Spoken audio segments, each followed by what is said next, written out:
What's your rule of thumb when it comes to sex? If you can't talk about sex with them, don't have sex with them. We all know our bodies and what we want better than anyone else.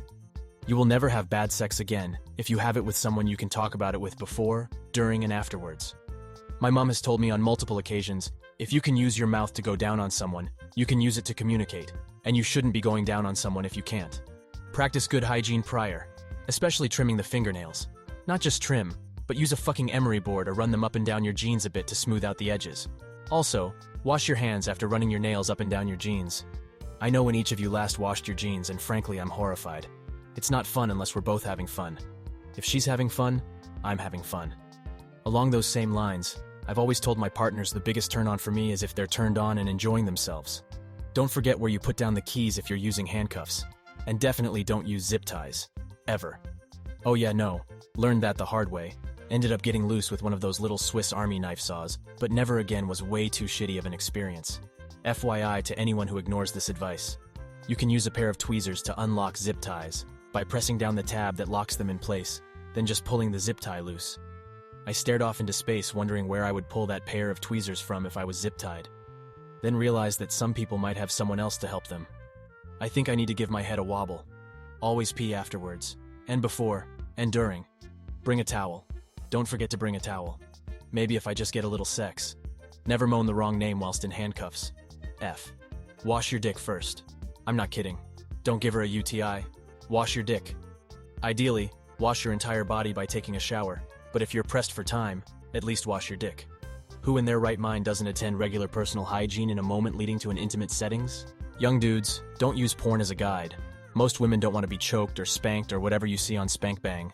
And if they do, that's a discussion that needs to be had, or after you two are comfortable with each other. Treat people how you want to be treated. If a girl stuck 3 dry fingers up your ass without your consent, you prob wouldn't like it. This sentence was unexpected. When I had the talk with my son many years ago, I told him I knew he was going to look at porn, and that was fine. So long as he understood it wasn't going to give him realistic expectations of what sex was like. I said porn is to sex what Star Wars is to space travel. A fun fantasy. But that's where it stops. I have boys that will be needing the talk soon, and I am so stealing this line. Sorry, but no TV. My ADHD is bad enough. Last thing I want is to go limp dick noodle inside you because someone's making a mean-ass hamburger in the background. We started making out and she took off my pants. But then I turned on the TV. And that's about the time she walked away from me. It's okay not to come. I have to remind myself this a lot because society has this weird thing where it's okay for women to have a hard time finishing, but very not okay for men to have a hard time finishing. As a penis haver with marathon endurance who struggles to come because of ADHD, I have made several women cry in bed. I'm sad this isn't more prevalent. All these replies about your partner's orgasms first, but it's okay for everyone to not. Sometimes it's not the right time setting, especially if the persons are new to each other. The goal is pleasure regardless of orgasm. If they don't make you feel special when you're not having sex, the sex won't be good either. Sounds corny, but everything is foreplay, has some merit, at least when you're old and fat like me.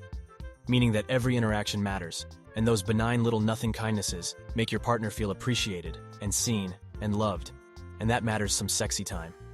Learn your partner's love language. I know it sounds like some hokey new age guru bullshit, but different people have different levels of appreciation for different things. Learn it and communicate in a way they're receptive to. IDC if you are old and fat, you're sweet. Nice foreplay. It's working already. 1. Long nails hurt, trimmed nails hurt. Trimmed and filed nails are not noticed. 2. Sex is cardio. Doing a little bit of running or walking with the intent of cardio a week will noticeably improve your sex drive performance.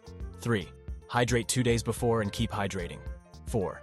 When making a campfire, gather as much wood as you could possibly need for the night, then double that pile. The same applies to lube. 5.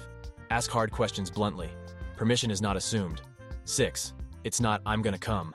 Say, you're gonna make me come. Nobody's ugly after 2 a.m., but remember it's always before 2 a.m. somewhere. Could argue it's always after 2 a.m. somewhere also. I need a lawyer next week, you free? First oral, second anal. Never change the order. You never go ass to mouth. Or ass to puss, that's how you get an infection. Eat the pussy first, then it won't matter as much when I only last 30 decons. Damn, 30 secs, teach me. Make her laugh, then be upfront about what you want. When she's happy and relaxed, it'll be easier for the two of you to sync up. Okay, so I took out my dick to make her laugh, and then expressed my will to fuck. I'm still not sure this is going so well. If you stick your dick in crazy, remember not to leave it there. As long as crazy doesn't know where you live, you have a better chance. Or have your number or social media. I shouldn't scream my own name. Yes, never scream. But chanting is totally okay. Kyle! Kyle! Kyle! If I'm a woman, and I hear a man chanting his own name while getting plowed by some Kyle, there's no way I'm not dehydrating myself by way of the squirt. I don't even put my dick in until my wife comes first. Me too, but only because I'm a massive 4-second marathon kind of guy. I have this newfound ability that I kind of hate where I resist the urge to get off too soon, and then I just can't get off after that. I'm glad to be a giver, but then it's like, damn, IDK if I can get off. And it's not you. It's me. Frustrating. A thumb in the bum means everyone has fun.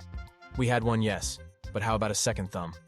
I don't think they know about second thumb. Haven't seen this yet? No means no. Even if they're being playfully. If they want you, they need to act like it. Unless it's obvious RP. As a corollary, if you're doing CNC roleplay where no doesn't necessarily mean no, you need to set up a safe word that actually does mean no. Make sure your safe word has multiple syllables because when they're choking on your dick, no and stop sound like just another grunt. I use pineapple. Pineapple, is strangely distinguishable. Ideally, if your partner is going to be in a position where they can't easily and clearly articulate the safe word, you would want a non-verbal signal they can use to signal that play needs to stop. Something like holding keys or some other object that they can shake drop to make noise. If you're relying solely on the safe word, they need to be able to say it easily at all times. 2 fingers, curl them towards the front. The girl I'm dating has never been with another girl before me, and generally has had not fantastic sexual experiences with guys. The first time I fingered her, I also liked the come here motion. She literally cried from how fucking amazing this new sensation was. Her words. Boys, take note. Sometimes your hands with well-manicured nails can do things your dick can't. Edit. And when your fingers get tired, position your body slightly below hers, and slowly add a 3rd finger. Continue that same position maybe a little deeper and very, very slowly. There is a good chance her soul will leave her body. If she says you don't need a condom, you need to put on 2. Next tip, never put on 2 condoms. For those that don't know, 2 condoms are far more likely to break than 1 as latex on latex rubbing is really bad for them. Never have sex with a girl had too much to drink. Never have sex with anyone who has had too much to drink. Never have sex with anyone. Never have anyone. Never nor ever, quoth the raven. Nevermore. Girl comes first, and hopefully second. If you try for a 2:1 ratio, I've had success with random beaches. Once you master this, you can also have it where the girl can come simultaneously during sex with you, which is honestly some of the hottest things imaginable. Thumb in the pussy, finger in the ass, tongue on the clit. If you squeeze your thumb and finger towards each other inside her, you'll take a screenshot. We call that the hello from the other side.